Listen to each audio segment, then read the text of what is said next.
So, panibagong araw, panibagong pagluluto na naman ng ulam natin ngayon. So, ayan, mga gulay natin. Nandyan ang talong, yung maliliit na talong, tsaka yung sitaw at kalabasa. Meron tayong kamatis, sibuyas, tsaka bawang. So, ito po, may mga kanya-kanya po tayong, yung paraan paano magluto siya. Una, nilagay ko po yung ating kamatis. Na mamulap-mulap pa, no? Ay, naku, sobrang mahal ng mga gulay ngayon, sa totoo lang. Ayan, pisa-pisain po natin. Pisain lang po natin yan. Okay, sa lumabas lang yung kanyang mga katas na ganyan.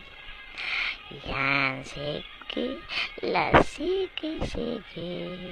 Smash. Smash lang natin ang ganyan. Yan, sige. Pisain mo pa. Pisain.